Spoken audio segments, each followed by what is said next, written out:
استغفر الله العظيم استغفر الله العظيم استغفر الله العظيم القيوم وأتوب إلى الله إلى حضر الحدث ورسول الله صلى الله عليه وسلم حضرة وعلى عبد الله أسرة وجمع رسول الله سم الله رسول الله إلى الله أحمد بن إسحاق البقيع المقدم محمد يبع على سنة براعي وإلى نقول عن سيدنا القدر الجليل نقول عن سيدنا سامي يجعل بالسامي قبر السمن المدني وإلى نقول عن سيدنا محمد بن غزالة من شفيع النبي من كبر الحنبلي لا شيء من محمد رسول البنجري سيد كلام بين سر جنة سيد لا شيخنا مرب الرحمن العالم العالم ناصر الكرم أبو محمد أمين مقسم جنون رسول المجاري وصل شيخنا أقصد الشيخنا فخص الرحيم مؤلف وعلى آل الحد وسلم وعلى رأي آبائنا وأمهاتنا لمن أنفق ماله ما جاهد وفصام لهذه المجلس المصباح المنير أن الله الكريم تغشى بالرحمة والمغفرة إلى درجات في الجنة علينا ولا تعبد جل على جنة بركاتهم أنوارهم وسرهم على خصوصيتهم ونفعتهم وكرماتهم وسرجمتهم ويتوفانا على متم يدخلنا من حسبه من غير سوء عذاب ولا حساب وأن وزعنا العلماء الدنيا والمساقب وزكاة وجب سوء خاتمة زغنا فهم النبيين حفظ المرسلين وإله من ملائكة المقربين ورزق خاتمة سر النبي وللنبي بسير سورة الفاتحة أعوذ بالله من الشيطان الرجيم بسم الله الرحمن الرحيم الحمد لله رب العالمين الرحمن الرحيم مالك يوم الدين إياك نعبد وإياك نستعين اهدنا الصراط المستقيم صراط الذين أنعمت عليهم غير المغضوب عليهم ولا الضالين آمين أعوذ بالله من الشيطان الرجيم بسم الله الرحمن الرحيم الحمد لله الذي بنعمته تتم الصالحات أشهد أن لا إله إلا الله وحده لا شريك له وأشهد أن سيدنا ونبينا ومولانا محمدا عبده ورسوله اللهم صل وسلم وبارك وكرم وعظم على سيدنا محمد وعلى آله وأصحابه ومن تبعهم بإحسان إلى يوم القيامة قال رب اشرح لي صدري ويسر لي أمري واحلل عقدة من لساني يفقهوا قولي واهد قلبي بجاه النبي دستور درسكم على سبيل النية به عنكم بحشر فنادى فقال وإذا تتلى عليهم آية الرحمن خروا سجدا وبكيا وبالفتح يا فتح زل ذكرهما وبالعلم النابر يا علم قلوبنا اللهم سمع شدنا باليقين يا قوي يا متين يا رب العالمين. Alhamdulillah wa syukurillah, senantiasa kita memanjatkan puji dan syukur kehadirat Allah Subhanahu wa taala yang selalu Allah berikan kepada kita, dan salawat dan salam selalu kita ucapkan kepada junjungan kita Nabi Muhammad sallallahu alaihi wasallam beserta para sahabat kerabat pengikut beliau ila yaumil qiyamah. Melanjutkan kajian kita kitab Risalatul Muawanah karangan Habib Abdullah Al-Haddad halaman 4 baris terakhir di bawah. Qala al-mu'allif rahimahullahu ta'ala wa nafa'na bihi wa bi jami' ulumihi wa hasyarana bi zumrati fid darain amin. Wa'lam annahu la yuslihu at-taqarrubu ila Allah illa bima syara'ahu ala lisan rasulih min al-fara'idi wan nawafili. Ketahuilah, ujar Habib Abdullah Al-Haddad, bahwasanya tidak baik dan tidak akan dapat mendekatkan diri kepada Allah suatu pekerjaan illa bima syara'ahu, terkecuali pekerjaan atau amalan itu sudah menjadi syariatnya Rasulullah sallallahu alaihi wasallam. Ala lisan Rasulih, melalui lidahnya Rasulullah, baik itu minal faraidi wan nawafili, baik yang wajib maupun yang sunat-sunat. Jadi setiap amalan tidak bisa membawa dekat kepada Allah kecuali amalan itu perintahnya Rasulullah melalui hadis Rasulullah, baik perintah itu sunat maupun wajib. Jadi kada semuaan pekerjaan itu nang bisa mendekatkan kepada Allah. Artinya apabila pekerjaannya itu wajib disyariatkan oleh Rasulullah, dan pekerjaannya itu sunat yang disyariatkan oleh Rasulullah. Apabila pekerjaan itu kita gawi, kita amalkan, maka kita akan dekat kepada Allah. Pertanyaannya, apakah kita ini sudah dekat dengan Allah atau tidak? Apabila kita jauh dengan Allah, berarti kita belum sempurna melaksanakan syariatnya Rasulullah. Belum banyak mengamalkan sunnahnya Rasulullah. Jadi di mana kita ini dekatkah lawan Allah, jauhkah? Menandakan kita dekat dengan Allah itu dalam kehidupan kita itu damai, dalam kehidupan kita itu tentram. Setiap ada masalah ada jalan keluarnya. Setiap ada kesulitan ada jalan keluarnya. Setiap ada keperluan ada solusinya. Itu artinya kita dekat dengan Allah. Jadi sesuatu itu sebenarnya adanya di dalam diri kita semuaan. Nang baik, nang buruk, nang alih, nang nyaman, itu hasil gawian kita. Apabila kita menggawi yang baik, insyaallah kita tuh mendapatkan hasil yang baik. Apabila kita menggawi yang kada baik, maka kita mendapatkan hasilnya yang kada baik. Nah, jadi masalah tuh kita ini kadang-kadang karena kita ini kekurangan ilmu, karena kita ini kekurangan pengetahuan, lalu kadang-kadang mengerjakan yang baik, lalu tak salah menjadi kada baik. Pekerjaannya itu bagus, mulia, syariat. Karena kekurangan tahuan kita dengan ilmu, maka kita melaksanakannya itu lalu kada menjadi hasil yang baik. Karena kita menggawinya nafsu. Itulah kekurangan kita. Oleh karena itu kita dituntut selalu menuntut ilmu.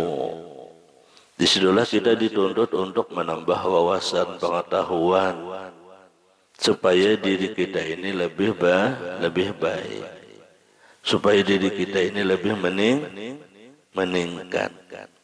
Jangan kita biarkan diri kita ini kekurangan pengetahuan. Jangan kita dibiarkan diri kita ini kekurangan wawasan. Karena kita itu disuruh selalu meningkatkan.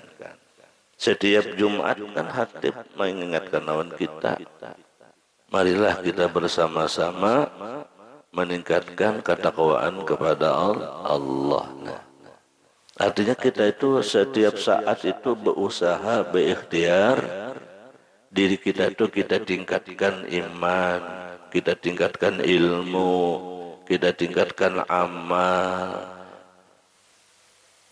Semuaan disuruh meningkatkan. Jangan dibiarkan mandak jorang. Jangan dibiarkan seadanya, apalagi menurun.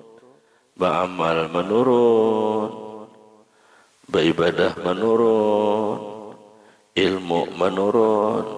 Nah, jangan. Apalagi soal nuntut ilmu, ya kalau di mana-mana banyak kejauh ini majelis. Di mana-mana banyak, tinggal kita aja lagi mau ada menuntut, memilihi. Sebab kita itu dituntut pertanggungjawaban di sisi Allah Subhanahu wa Ta'ala. Kemana menggunakan ilmu, kemana menggunakan akal, kemana menggunakan duit, kemana menggunakan awak sehat, kemana menggunakan sebagainya diminta oleh Allah. Nah, jadi supaya kita dekat kepada Allah itu amalan yang diamalkan itu yang ada di dalam syariatnya Rasulullah. Seperti yang wajib itu sembahyang 5 waktu. Sembahyang 5 waktu.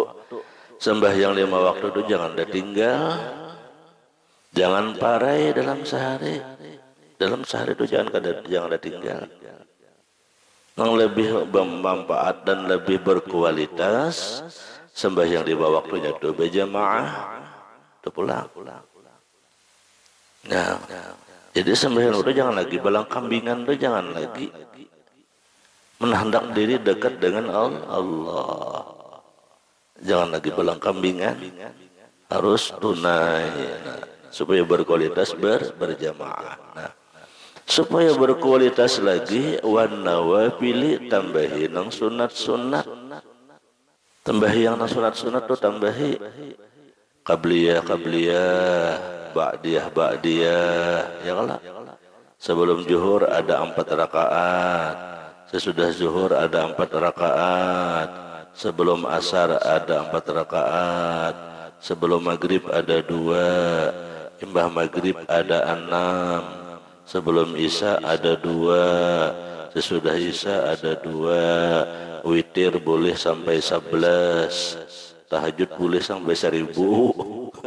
Ya kalau salat duha sekurang-kurangnya 2 boleh sampai 8. Banyak. Gak mati. Itu meningkatkan kita takarrub kepada Allah, meningkatkan supaya kita dekat dengan Allah. Nah,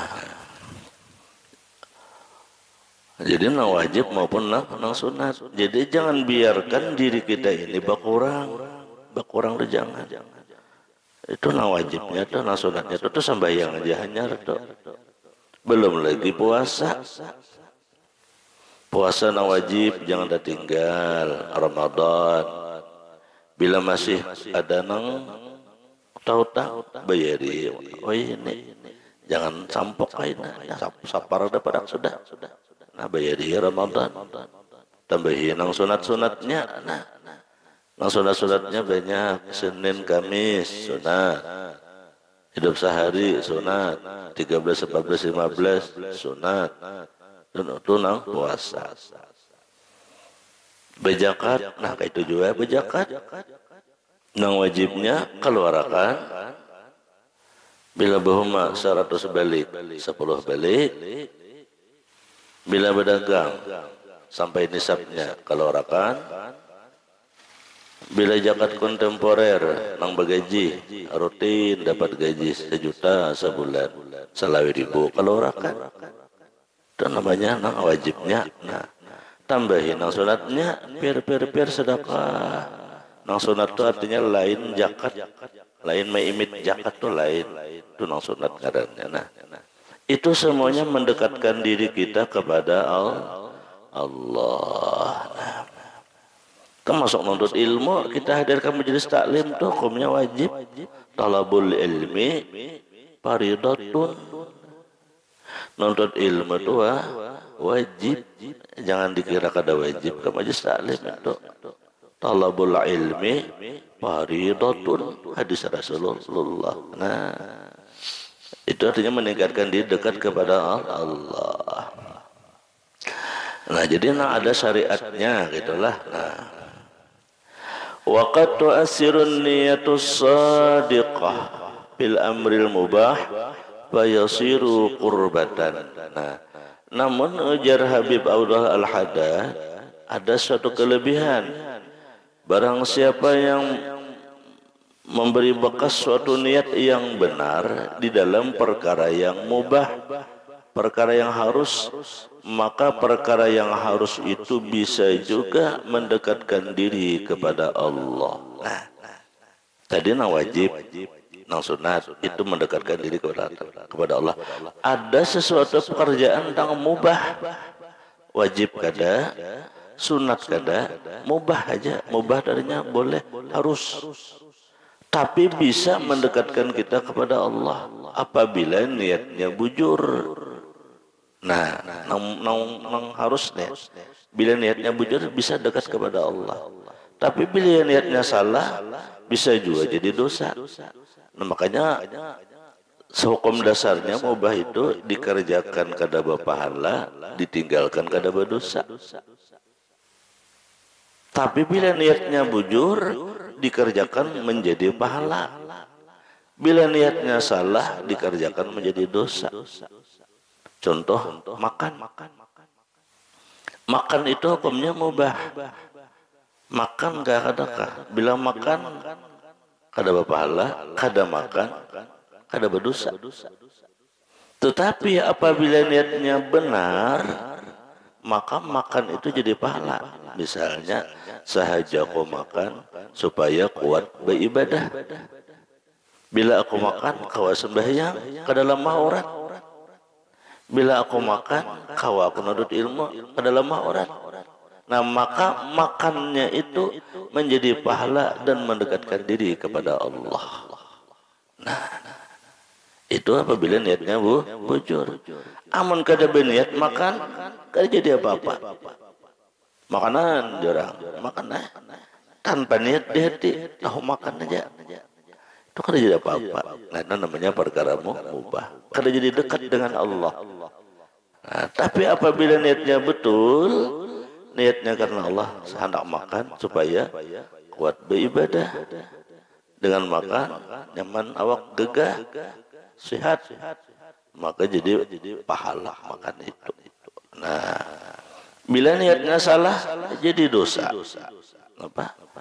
Sahaja kau makan supaya kuat, bila kuat kena nyaman lomba bedung.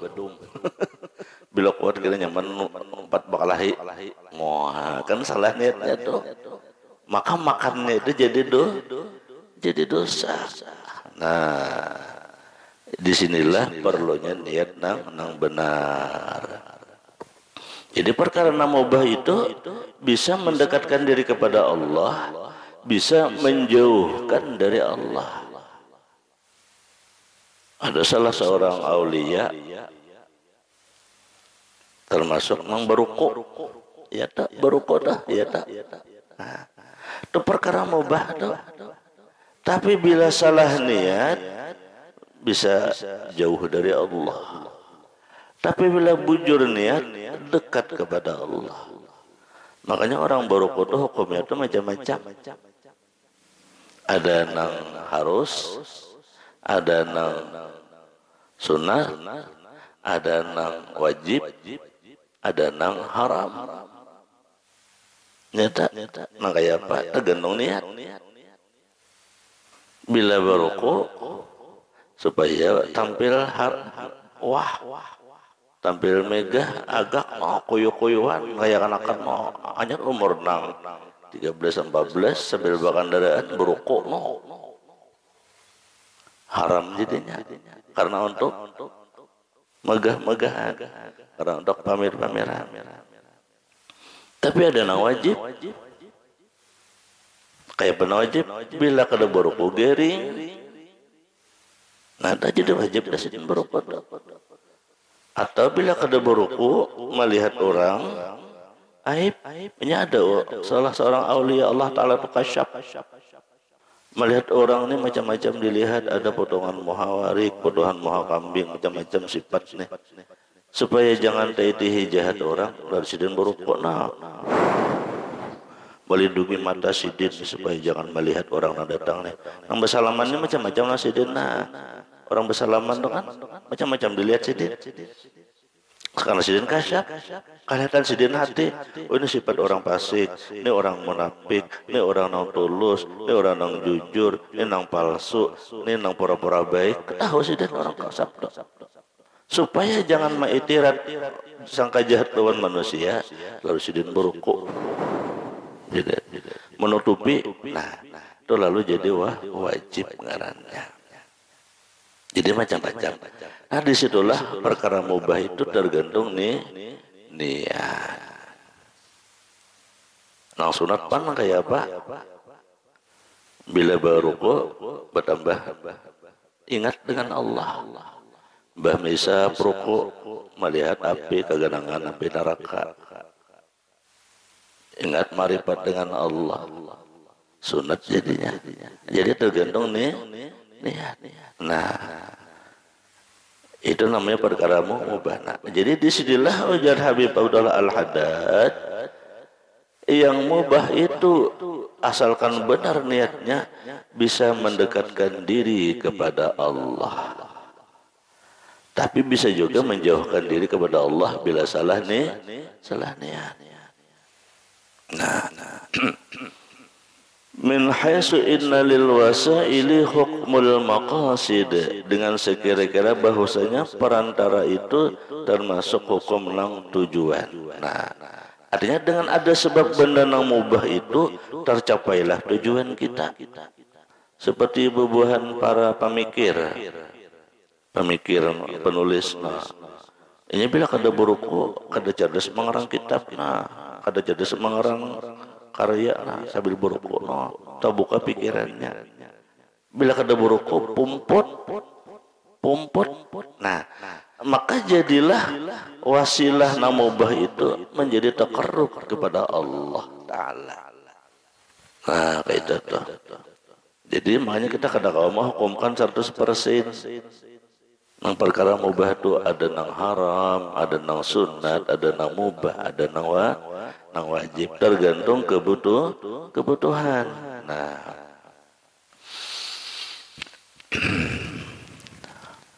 kaman yanwi bi aklihi at-taqwa ala taatillah. Nah, sidin mencontohkan seperti orang yang berniat ketika dia makan, dengan makan dia niat bertakwa atas taat kepada Allah. Nah, makan sidin berniat supaya dengan makan kawa bertakwa kepada Allah, maka makannya itu menjadi takarrub kepada Allah. Iya, nanya guru makanan di sini dengan makan lalu ubah panjanak, kan kita kayak dongala ubah banyak panjanak aja, ubah makan dikira ubah panjanak ini raum, sukanya ubah panjanak sigar, nah supaya nyaman beribadah. Nah, makannya itu adalah bertakwa kepada Allah. Nah, di sini mencontohkan kedua. Wa bi ityanihi ahlahu at-tasabbubu fi husuli waladin. Seperti orang yang menjimak istrinya dengan sebab menjadikan hasillah bagi anaknya. Nah, orang kawin itu kan harus saja kalau berkumpul laki bini itu.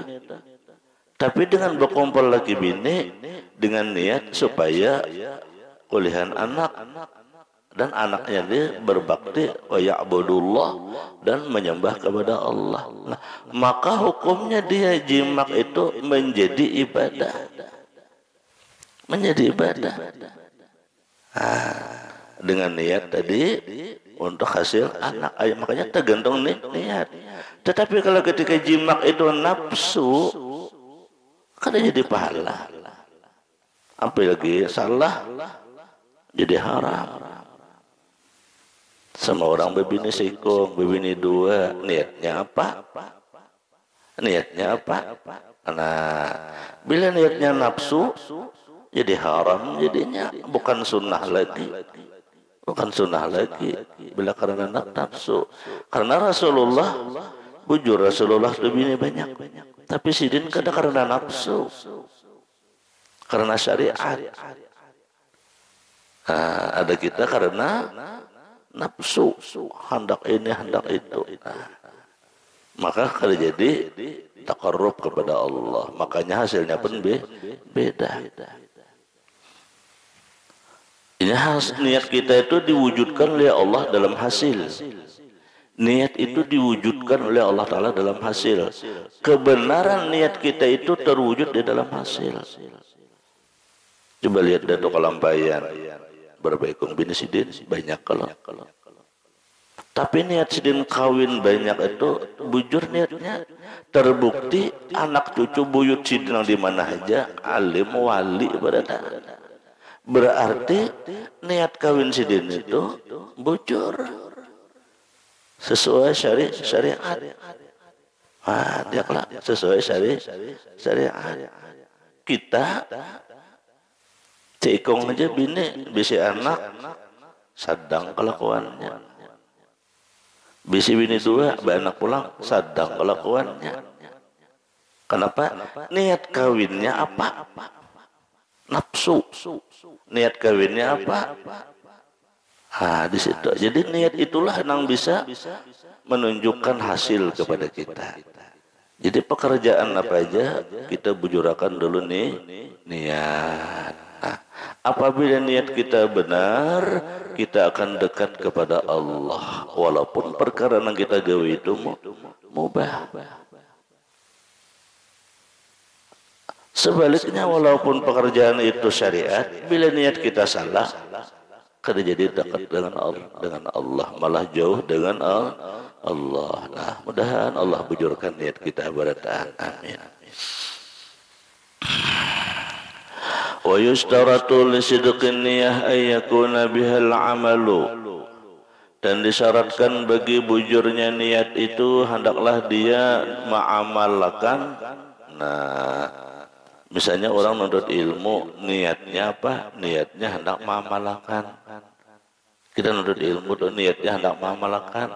Jangan menuntut ilmu tuh niatnya daripada kada apa-apa ulahan. Jangan, niatnya hendak mengamalkan. Pamay yatlubul ilma masalan. Nah, itu jadi contoh seperti orang hendak menuntut ilmu, niatnya mengamalkan. Bercari, niatnya apa? Hendak memberi nafkah keluarga. Berpupur bungas, niatnya apa? Supaya laki senang.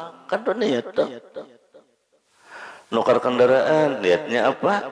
Supaya nyaman ke majelis taklim, kada mogok kendaraan. Kan dengan niat tuh.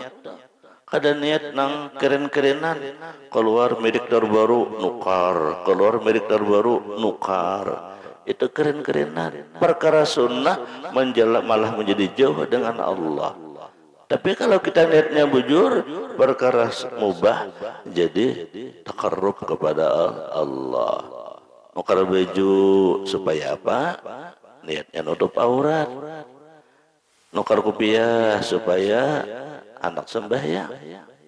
Samaan. Nukar HP niatnya gesan apa? Hendak buka YouTube, banyak ceramah di YouTube.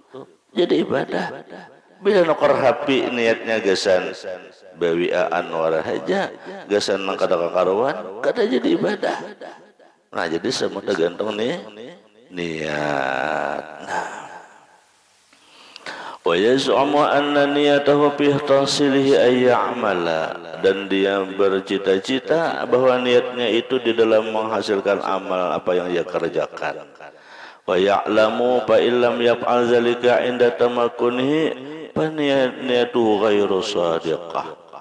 Apabila dia tidak mengerjakan seperti apa yang dia niatkan, dan ketika dia tidak mampu, maka niatnya itu kada bujur jasidin. Bila kita tuh berniat lalu akan mamalakan tapi kada mamalakan, maka niatnya itu kada bujur. Nukar HP niatnya supaya nyaman menghubungi kawan, menghubungi keluarga, gasan silaturahmi, gasan mencari yang baik-baik di sana. Nah, lalu setelah dapat HP, ternyata kada bujur, malah membuka yang lain-lain. Nah, maka niatnya itu kada bujur jasidin. Tapi ketika niatnya bujur, itu akan diarahkan oleh Allah Ta'ala kepada nang bujur. Bila niatnya bujur, akan diarahkan Allah Ta'ala kepada nang bujur. Kaman yatlubu dunya, seperti dia bercita-cita menuntut dunia. Wa yaz'umu annahu annama yatlubuha li ajli istighna 'anil nas wa tasadduqi 'anil muhtajin wa silatul aqrabin. Seperti dia mencita-cita menuntut dunia supaya sugih jarinya, nyaman bila sugih, supaya nyaman menolong orang yang berhajat. Bila ada orang berhutang, kau hutangi. Bila ada orang minta tolong, kau tolongi. Lalu ia begawi, berkhidmat, berusaha supaya sugih. Nah, itu bagus niatnya. Berusaha tuh berniat bercita-cita anak sugih, tapi sugihnya apa? Ya Allah, bila ulun sugih, ulun akan menolongi orang. Bila ada orang hendak berhutang, kau hutangi. Bila ada orang nak minta tolong, kau tolongi. Bila ada orang meminta, kau beri. Maka ketika dia bekerja dunia, itu dia dekat kepada Allah. Bila bujur niatnya, Allah kabulkan itu. Nah, jadi tergantung niat kita tuh. Seberapa tulus kita itu hendak berniat sugih itu tuh. Sugih nang sugih pejurang, sugih pemurah itu. Ini banyak orang sugih itu, tapi sugih pemalar. Yang dicari itu sugih pemurah. Wasilatul akrabin, dan menghubungkan kerabat-kerabat. Nah, fa illam yab'al zalika inal qadri alaihi fala asara li niyatihi. Apabila dia tidak memperbuat ketika dia mampu melaksanakannya, maka kada berbekaslah bagi niatnya. Nah, niatnya tadi sugih supaya menolongi orang. Niatnya sugih tadi supaya hendak membantu orang. Lalu sugih, sekalinya malah tambah pamalar. Berarti jadi niatnya itu kada bebekas salah niatnya. Kada tulus dalam hati. Berarti dia jauh dari Allah. Berarti dia jauh dari Allah. Nah, jadi intinya setiap pekerjaan itu kita bujurkan niat kita. Mudah-mudahan Allah beri hidayah kepada kita. Summa qala wan niyatu la tu'assaru bil ma'asi wallahu subhanahu wa ta'ala alam. Mudah-mudahan Allah subhanahu wa ta'ala beri petunjuk hidayah kepada kita. Allah tolongi niat suci kita. Allah kabulkan segala hajat kita, hajat dunia, hajat akhirat. Mudahkan dalam segala urusan, selamatkan dari fitnah dunia dan fitnah akhirat. Dan Allah golongkan kita bersama-sama orang saleh dunia dan akhirat. Dan Allah berikan wasanya salih salih al-haziniyah. Wa kulantin salih hasan nabi alin nabi syaratil